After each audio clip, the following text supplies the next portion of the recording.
আমন্ত্রণ দেশ বাংলায়, সঙ্গে আছে আমি আফরিন সুমনা। শুরুতেই জানিয়ে দিচ্ছি সংবাদ শিরোনাম।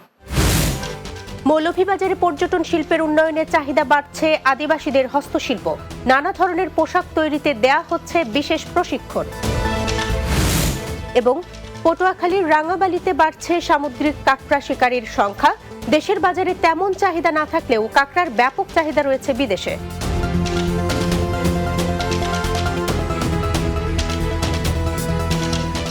শুনছিলেন শিরোনাম, এবার বিস্তারিত। মৌলভীবাজারে দিন দিন চাহিদা বাড়ছে আদিবাসী জনগোষ্ঠীর হাতের তৈরি বিভিন্ন পণ্য ও পোশাকের। ফলে ত্রিপুরা জনগোষ্ঠীর হারিয়ে যাওয়া হাতের কাজ ফিরিয়ে আনতে নেওয়া হয়েছে বিশেষ উদ্যোগ। প্রশিক্ষণে ত্রিপুরা নারীদের নরম হাতের ছোঁয়ায় উঠে এসেছে অনেক কাজ।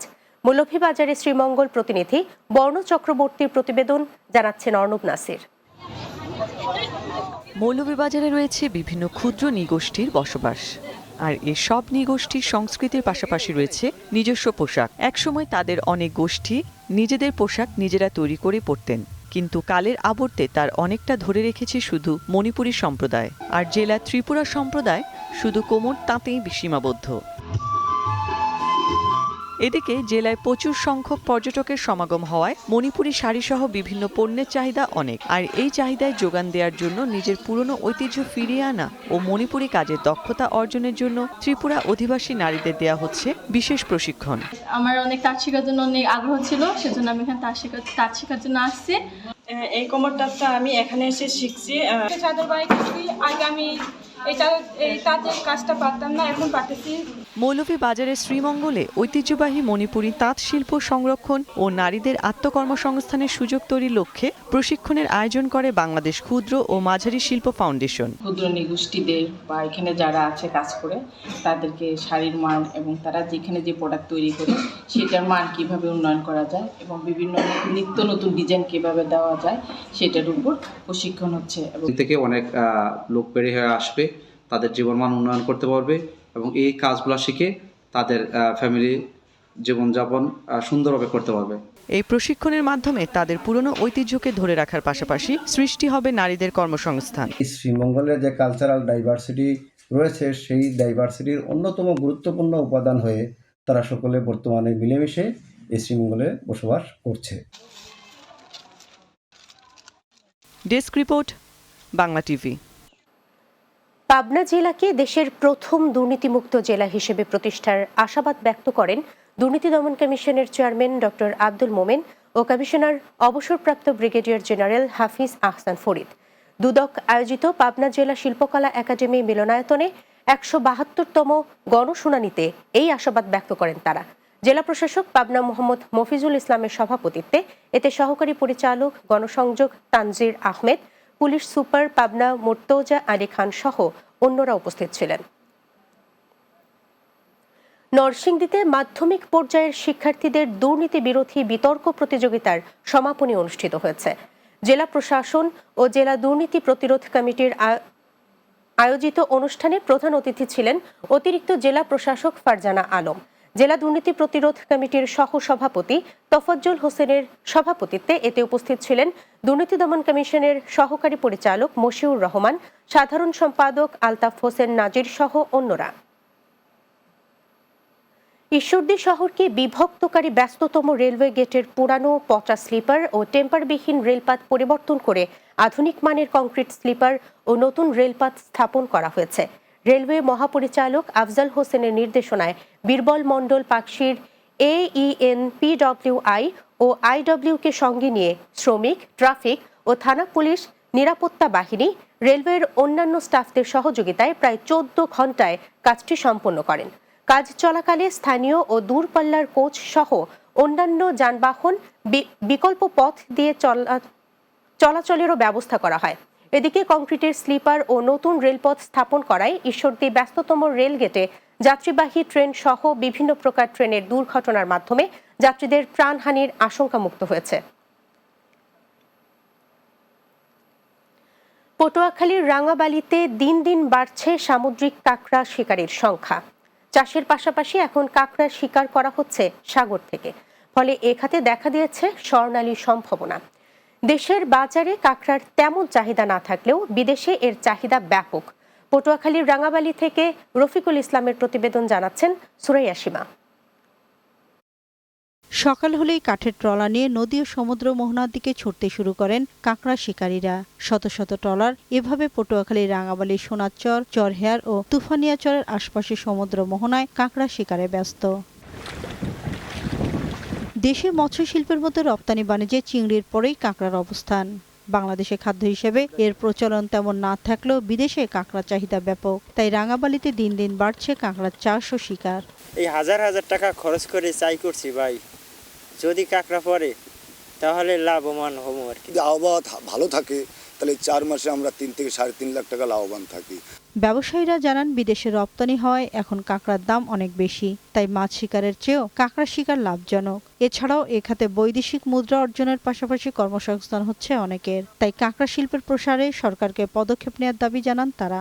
এবার আপনার শুরু থেকেই কাঁকড়া খুব ভালো হইতেছে। সর্বোচ্চ 400-500 গ্রাম যে গ্রেডটা ওটা হয়েছে 2000 টাকা কেজি। রপ্তানিযোগ্য কাঁকড়া শিল্পের প্রসারে বিভিন্ন পদক্ষেপ নেওয়ার কথা জানান জেলা মৎস্য কর্মকর্তা। অধিদপ্তর তাদেরকে সবসময় পরামর্শ দিয়ে থাকি। কাঁকড়া অত্যন্ত একটা গুরুত্বপূর্ণ মৎস্য শিল্প। আমাদের মনে হয় যে এই কাঁকড়া শিল্পটাকে আমরা যদি বাঁচিয়ে রাখতে পারি তাহলে আমাদের বৈদেশিক মুদ্রার যেই প্রবাহটা, এই পথটা আরও উন্মুক্ত হবে। বাংলাদেশের 12 প্রজাতি কাঁকড়া মালয়েশিয়া, সিঙ্গাপুর সহ এশিয়া ও ইউরোপের বিভিন্ন দেশে রপ্তানি হয়। Desk report, Bangla TV. চেহারা নয়, ফিঙ্গারপ্রিন্টের মাধ্যমে পরিচয় যাচাই করে জাতীয় পরিচয়পত্রের দাবিতে যশোরে প্রতিবাদ সমাবেশ করেছে জেলা পর্দানশীল মহিলা আঞ্জুমানের সদস্যরা। বুধবার জেলা প্রশাসকের কার্যালয়ের সামনে এ প্রতিবাদ সমাবেশ করে নারীরা। বিভিন্ন ফেস্টুন ও ব্যানার হাতে যশোর শহরের বিভিন্ন এলাকা থেকে আসা নারীরা এতে অংশ নেন। প্রতিবাদ সমাবেশ শেষে একটি প্রতিনিধি দল যশোর জেলা নির্বাচন অফিস ও শিক্ষা অফিসে স্মারকলিপি প্রদান করেন।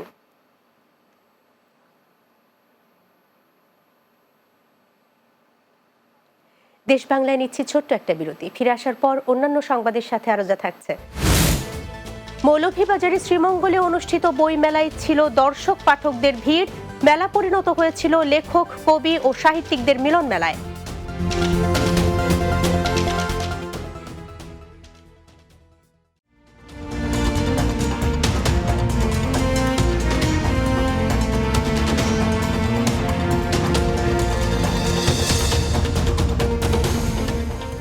বিরতির পর আবারও স্বাগত দেশ বাংলায়। মৌলভীবাজারের শ্রীমঙ্গলে 5 দিন ব্যাপী বই মেলা অনুষ্ঠিত হয়েছে, যা পরিণত হয়েছে স্থানীয় লেখক, কবি ও সাহিত্যিকদের মিলন মেলায়। বিগত প্রায় 10 বছর ধরে মৌলভীবাজারের শ্রীমঙ্গলে আয়োজন হয়ে আসছে বই মেলা। অন্যান্য বছর এই বই মেলা কবি সাহিত্যিকরা আয়োজন করলেও এবছর শ্রীমঙ্গল উপজেলা প্রশাসন ও সরকারি কলেজের আয়োজনে এ মেলা চলছে। উপজেলা প্রশাসন জানায়, ভাষার মাসে কবি সাহিত্যিক ও বইপ্রেমীদের জন্য এই আয়োজন।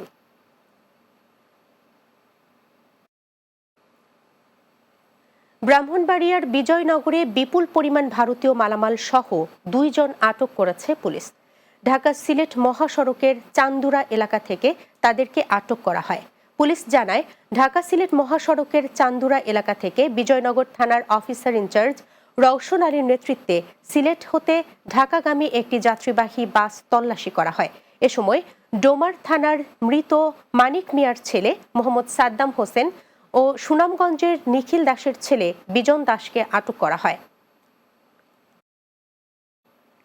হবিগঞ্জের মাধবপুর উপজেলার ধর্মঘর বাজারে অগ্নিকাণ্ডে বেশ কয়েকটি দোকান পুড়ে গেছে। উপজেলার ধর্মঘর বাজারে গিয়াসউদ্দিনের মুদি দোকান থেকে অগ্নিকাণ্ডের সূত্রপাত হয়। মুহূর্তেই আগুন ছড়িয়ে পড়লে মুদি, কসমেটিক এবং চা স্টল সহ কয়েকটি দোকান সম্পূর্ণ পুড়ে যায়। ফায়ার সার্ভিস জানায়, খবর পেয়ে একটি ইউনিট ঘটনাস্থলে পৌঁছে আগুন নিয়ন্ত্রণে আনে। প্রাথমিকভাবে ধারণা করা হচ্ছে বৈদ্যুতিক শর্ট সার্কিট থেকে আগুনের সূত্রপাত হয়েছে। পিরোজপুরে টেকসই উন্নয়ন অভিষ্ট অর্জন এবং অনৈতিক শিক্ষার প্রসারে মন্দির ভিত্তিক শিশু ও গণশিক্ষা কার্যক্রম প্রকল্পের ভূমিকা শীর্ষক কর্মশালা অনুষ্ঠিত হয়েছে। সদর উপজেলার শহীদ ওমর ফারুক অডিটোরিয়ামে অনুষ্ঠানের আয়োজন করা হয়। জেলা প্রশাসক মোহাম্মদ আশরাফুল আলম খানের সভাপতিত্বে এতে প্রধান অতিথি ছিলেন ধর্ম বিষয়ক মন্ত্রণালয়ের অতিরিক্ত সচিব মোহাম্মদ আওয়াল হাওলাদার। অনুষ্ঠানের উদ্বোধন করেন ধর্ম বিষয়ক মন্ত্রণালয়ের হিন্দু ধর্মীয় কল্যাণ ট্রাস্টের ট্রাস্টি শ্রী সঞ্জয় গুপ্ত।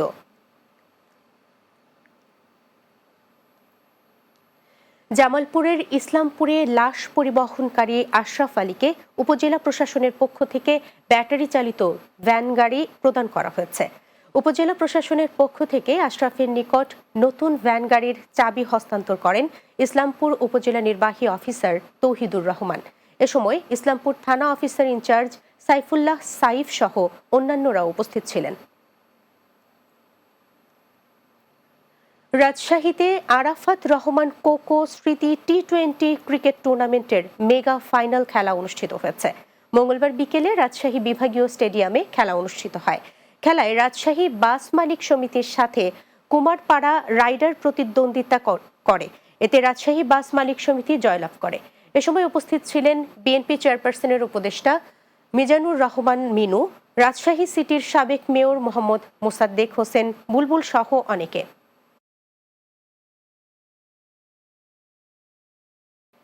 শেষ করছি দেশ বাংলা। যাবার আগে শিরোনামগুলো জানিয়ে দিচ্ছে আরও একবার। মৌলভীবাজারে পর্যটন শিল্পের উন্নয়নে চাহিদা বাড়ছে, আদিবাসীদের হস্তশিল্প, নানা ধরনের পোশাক তৈরিতে দেয়া হচ্ছে বিশেষ প্রশিক্ষণ। পটুয়াখালীর রাঙাবালিতে বাড়ছে সামুদ্রিক কাঁকড়া শিকারীর সংখ্যা, দেশের বাজারে তেমন চাহিদা না থাকলেও কাঁকড়ার ব্যাপক চাহিদা রয়েছে বিদেশে। এবং মৌলভীবাজারের শ্রীমঙ্গলে অনুষ্ঠিত বই মেলায় ছিল দর্শক পাঠকদের ভিড়। মেলা পরিণত হয়েছিল লেখক, কবি ও সাহিত্যিকদের মিলন মেলায়।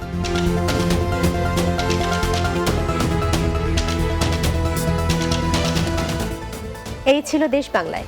আমাদের পরবর্তী সংবাদ বিকেল 4:30 দিনের বাংলা দেখার আমন্ত্রণ রইল। এতক্ষণ সঙ্গে থাকার জন্য ধন্যবাদ সবাইকে।